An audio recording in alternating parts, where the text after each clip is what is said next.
Hello, my name is Hannah Noel, and I'm going to be presenting over Chapter 8. My presentation starts on 189 and ends on 198 in the book. So my question for my presentation was, how are trial narratives different from media narratives?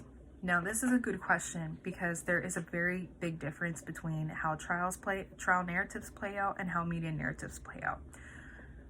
And as we see through this presentation, you will be able to tell a difference. So a little bit of background about the case. O.J. Simpson, he was a well-known football celebrity. He was accused of gruesomely murdering his ex-wife, Nicole Brown Simpson, and stabbing her boyfriend, Ronald Goldman, on June 12, 1994. Now, after being informed of the charges against himself, O.J. Simpson was involved in a high-speed chase where he hid in the back of the vehicle that was being driven by his friend, and he was threatening to kill himself.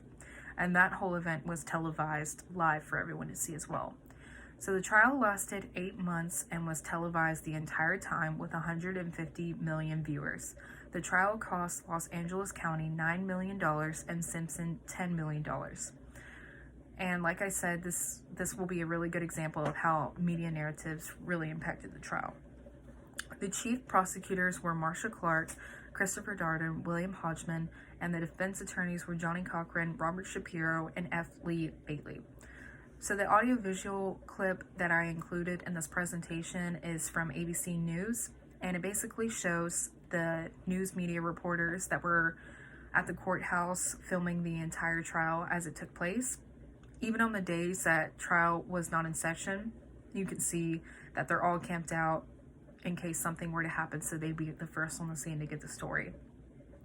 So moving on to media narratives, with a large demand for the information on the trial that was happening at that time, the resources that were used to cover the trial included 120 video feeds, 8 miles of cable, 19 television stations, 8 radio stations, 23 newspapers and magazines, 850 telephones, and 2,000 reporters.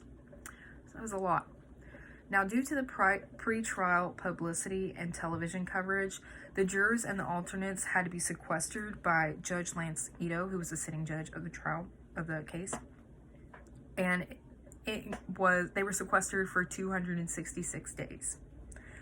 So components of the media narratives that are listed on page 191 are that they take the form of infotainment, they stereotype trial participants into good and bad characters, they emphasize sex, drugs, love, lust, lies, fame, wealth, beauty, and obsession, they stress conflict and personalities, they tell one-sided stories, they use unnamed sources as evidence, they produce profit from their coverage of crime, they conceal trial rules and procedures, ignore the central role of reasoning and evidence in the trial.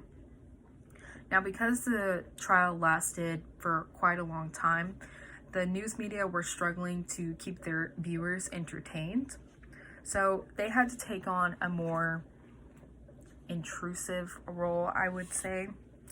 They really focused on the entertainment story, especially because Simpson was a celebrity. And this was a chance for their viewers to get a look behind the curtain into a celebrity's lifestyle.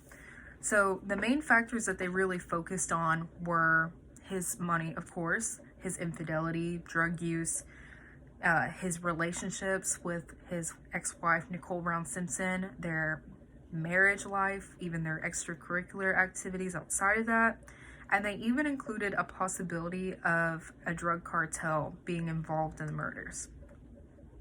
And there's a really good quote from author Dominic Dunn, who worked for Vanity Fair in 1995. He characterized the trial as being like a great trash novel come to life.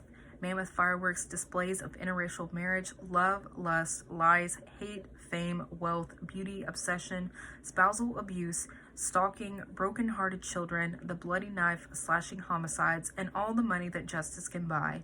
It had the ingredients of a real live cross-channel soap opera. Not only did the media really focus on Simpson and his ex-wife, Nicole, they also focused on public officials like Marcia Clark. She was actually going through a major personal distraction at the time that the trial was taking place. She was actually fighting her ex-husband for custody of their children, and he claimed that the trial was taking too much of her time to spend any time with her children. So moving on to trial narratives, they can be found on page 195. Some traits of these are that argument resides within trial narratives. The jurors are supposed to base their deliberations on these. The theories of their case are transmitted in these narratives, and they evolve and change as the trial unfolds. They are questioned by counter-narratives and refutations from opposing attorneys. They are subject to the constraints of legal principles, procedures, and protocols, and they're constructed from fragments of witness testimony. Additionally, they also help to establish the prosecution's burden of proof and defense's reasonable doubt, and they help to connect the facts and evidence with the indictments. So as you can tell, trial narratives are not as entertaining and glamorous as a media narrative. They can be long, repetitive, and confusing to follow sometimes, especially when there are emotions and objections being made all the time that really confuse and help you lose track of what the witness is actually saying on the stand during like cross-examination, for instance. So most of the people that were watching the trial on TV, they got their information from like commentaries on the internet, which was still relatively new at the time, as well as like television highlights and tabloid newspapers that sometimes aren't true all the time, and they really focused on the personalities of the individuals involved in the crime. Now, for the prosecution and their trial narrative, they really focused on the real and technical evidence that was found at the crime scene. So, for example, during their opening statements, they really told a quite common story that you might hear often, is that Simpson, who murdered his wife, or allegedly murdered his wife, it was predictable because of the long abuse, the domestic abuse that she had suffered at his hands. Prosecutor Clark, in her opening statement, this is found on page 197, by the way, she concentrated on the timeline of the crime. She pointed to the opportunity that Simpson had to commit the murder, foreshadowed the testimony of witnesses with information about the crime scene, and the stormy relationship between Simpson and his ex-wife. Now, her prosecutor Darden also claims that the murder was the culmination of a long history of abuse between the defendant and his ex-wife, and that he tried to deconstruct O.J. Simpson's celebrity status by claiming that his public persona differed from his private behavior. He noted that the defendant was controlled, was controlling, wanted to be in control, and he had such a strong need for control that he abused his wife and eventually killed her. Goldman died because he happened to be on the scene while Simpson was killing his ex-wife. So, as for the defense team, they really focused on Simpson's celebrity status, saying that he was a good person, he lived in a rich neighborhood, he did all these advertisements for other companies. And Johnnie Cochran, his style in particular was really compelling because he was a preacher, and so he had very good persuasive rhetoric. Now, for the defense, they mainly focused on the racial themes in the case.